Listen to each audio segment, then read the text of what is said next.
আল্লাহ রাব্বুল আলামিন বলেন, ইন্না আউওয়ালা বাইতিন উদিআ লিন-নাসি লাল্লাযী বিবাক্কাতা মুবারাকান ওয়া হুদাল লিল-আলামিন। আল্লাহু আকবার। আল্লাহ রাব্বুল আলামিন বলেন, ও আমার বান্দারা, ও দুনিয়ার মানুষেরা, শুনে রাখো, এই পৃথিবীর জমিনে সর্বপ্রথম ঘর হলো মসজিদ। সুবহানাল্লাহ বলবেন না?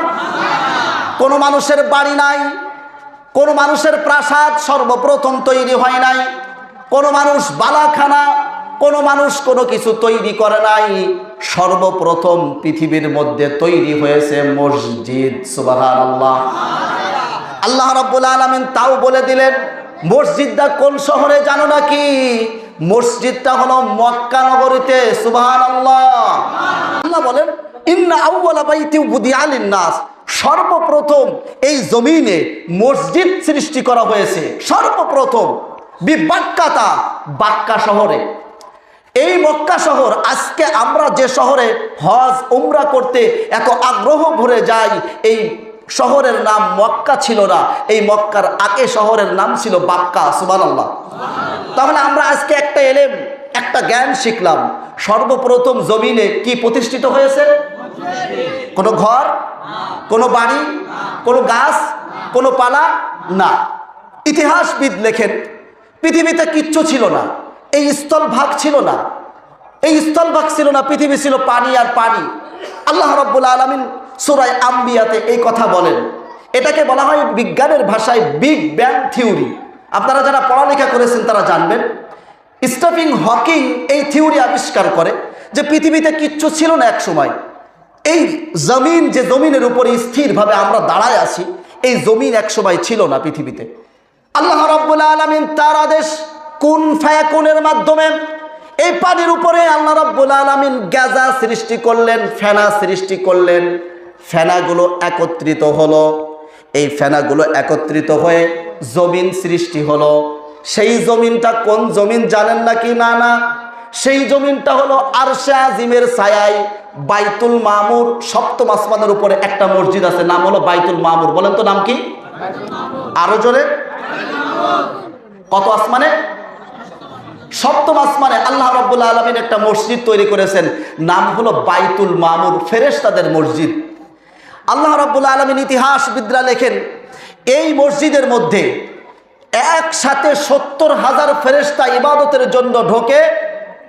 এত ফেরেশতা আল্লাহ রাব্বুল আলামিন বানায়েছেন, একবার যে ফেরেশতা ঢোকে, কিয়ামতের আগে ওই ফেরেশতা আর ওই মসজিদের মধ্যে ঢুকতে চান্স পাবে না। আল্লাহু আকবার। তাহলে আল্লাহর সৈনিক ফেরেশতারা কত অসংখ্য, অগণিত। সুবহানাল্লাহ।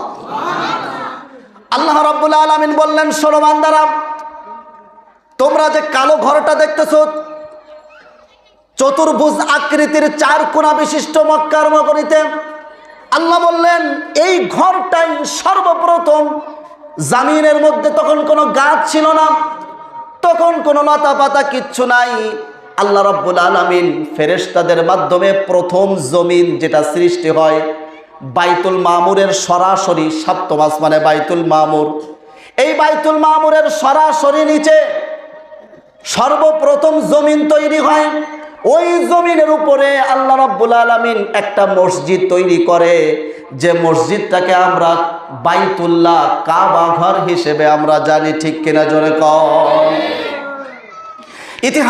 ঐতিহাসিকরা লেখেন, এই মসজিদটা সর্বপ্রথম ফেরেশতাদের মাধ্যমে আল্লাহ রাব্বুল আলামিন নির্মাণ করেন। এরপর আল্লাহ রাব্বুল আলামিন 2000 বছর পর আদম আলাইহিস সালামকে জান্নাত থেকে জমিনে নামায় দেন। হাওয়া আলাইহিস সালাম, মা হাওয়া আলাইহিস সালামকে আরব ভূখণ্ডে পাঠালেন। আর আমাদের আদি পিতা আদম আলাইহিস সালামকে আমাদের এই ভারতবর্ষে শ্রীলঙ্কায় পাঠায় দিলেন। শ্রীলঙ্কায় একটা পাহাড় আছে, ওই পাহাড়ে এখনো পর্যন্ত আদম আলাইহিস সালামের পায়ের ছাপ আছে। আছে না নাই? যারা একটু ঘুরবেন, যারা একটু ইতিহাস জানেন, যারা একটু ইউটিউবে একটু দেখেন, ইন্টারনেটের মধ্যে একটু ঢোকেন, তারা জানবেন শ্রীলঙ্কার মধ্যে আদম আলাইহিস সালামের পায়ের ছাপ এখনো আছে। আদম আলাইহিস সালাম দুনিয়াতে আসলেন, ফলকে গুনাহ করেছেন প্রায় 40 বছর। আদম আলাইহিস সালাম আল্লাহ রাব্বুল আলামিন একটা দোয়া শিক্ষা দিলেন, সেই দোয়া 40 বছর পর্যন্ত আদম আলাইহিস সালাম পড়ে আল্লাহর কাছে ক্ষমা চায় আর খুঁজতে থাকে মা হাওয়াকে। খুঁজতে খুঁজতে মক্কা নগরীতে যে এখন যার নাম আরাফার ময়দান।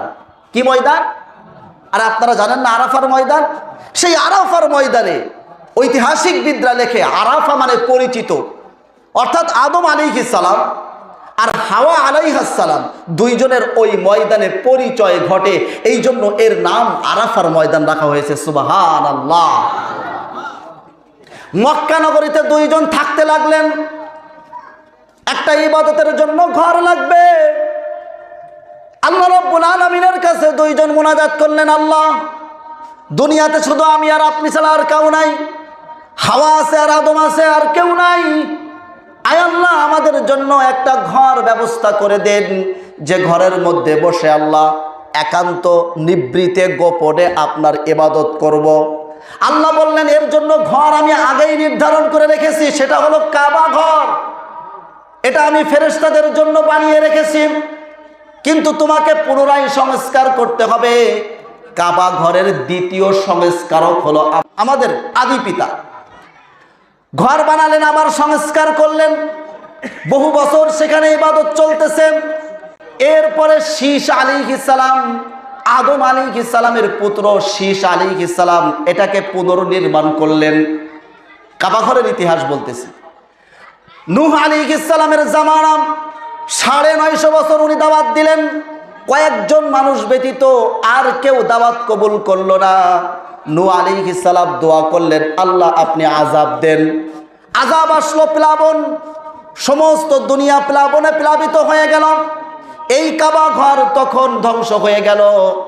আল্লাহ রাব্বুল আলামিন পরবর্তীতে হযরত ইব্রাহিম আলাইহিস সালাম, হযরত ইব্রাহিম আলাইহিস সালাম আমাদের জাতির পিতা, এই পরবর্তীতে নূহ আলাইহিস সালামের থেকে নিয়ে ইব্রাহিম আলাইহিস সালাম পর্যন্ত এই কাবা ঘর আর পুনরায় কেউ সংস্কার করে নাই। নূহ আলাইহিস সালাম এর প্লাবনের মাধ্যমে এই কাবা ঘর ধ্বংস হয়ে গিয়েছিল, কিন্তু তার ভিত এখনো ছিল। ইব্রাহিম আলাইহিস সালাম, বুখারীর বর্ণনা বলতেছি, এরপরে চারবার ইব্রাহিম আলাইহিস সালাম মক্কা নগরীতে এসেছেন। অনেক লম্বা কাহিনী। এরপরে ইব্রাহিম আলাইহিস সালামের উপরে আল্লাহ রাব্বুল আলামিন ওহী নাজিল করলেন, মক্কা নগরীতে একটা মসজিদ নির্মাণ করতে হবে। ইব্রাহিম আলাইহিস সালাম সিরিয়ায় থাকেন তার অন্য আরেক বিবি নিয়ে, সারা আলাইহিস সালাম। ইব্রাহিম আলাইহিস সালাম চলে আসলেন। ইব্রাহিম আলাইহিস সালাম চলে এসে দেখেন ইসমাইল বড় হয়ে গেছেন, গাছের নিচে বসে একটা তীর ঠিক করতেছেন, ধনুক ঠিক করতেছেন। ইব্রাহিম আলাইহিস সালাম বললেন, ও আমার প্রিয় পুত্র, আল্লাহ রাব্বুল আলামিন আমাকে মক্কা একটা ঘর নির্মাণ করতে বলেছেন, মসজিদ নির্মাণ করতে বলেছেন। ইসমাইল আলাইহিস সালাম বললেন, আব্বা জান আমি কোথায় তৈরি করব মসজিদটা?